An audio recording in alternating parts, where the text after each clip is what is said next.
resiko serius jeru insiden ini. Nah itu menghindari mobil ya belok ke kanan. Oh, artinya memang mobil tuh keadaannya ngebut atau tidak tadi, Pak? Ngebut ya. Ngebut, Pak. Dia tuh mengelak mobil tadi. Ngelak mobil ya.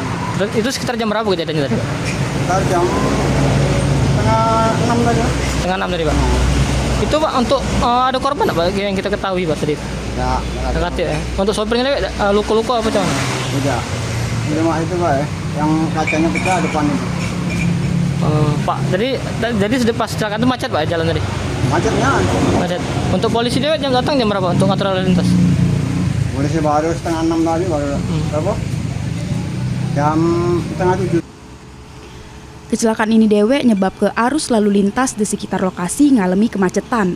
Sehingga petugas kepolisian dibantu warga segera ngelaku ke pengaturan lalu lintas samo evakuasi kendaraan supaya kondisi balen lagi normal. Ilham Wahyudi, PAL TV. Kecelakaan lalu lintas mengangkut korban jiwa terjadi di Jalan Maijen Yusuf Singadekane. Libat ke pengendara sepeda motor dengan mobil dinas Polri yang dikendarai oleh Aibda ES. Dengan kejadian ini, penyidik Satlantas Polrestabes Palembang melakukan pemeriksaan saksi-saksi. Kecelakaan lalu lintas maut terjadi di Jalan Maijen Yusuf Singadekane.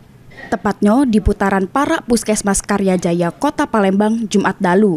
Insiden tersebut ngelibat ke sepeda motor dengan sebuah mobil dinas Polri yang akibat ke sikok korban meninggal dunia.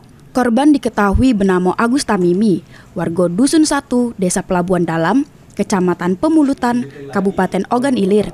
Yang mana pas kejadian, korban mengendarai sepeda motor bernomor polisi BG 3925 AEJ. Korban dinyatakan meninggal dunia ketika ngejalani perawatan medis di Rumah Sakit Permata, Kota Palembang.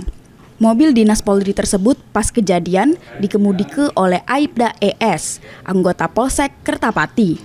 Kapolrestabes Palembang jeru press liris ngungkapke, mak ini Satlantas Polrestabes Palembang lagi ngelakukan pemeriksaan saksi-saksi, samo juga mempelajari CCTV yang ada. Samo mak ini, perkara tersebut masih jeru proses pendalaman samo penyelidikan. Kapolrestabes memastikan kalau pihaknya bakal ngelakukan proses hukum secara transparan sesuai prosedur hukum yang berlaku. Saat ini dari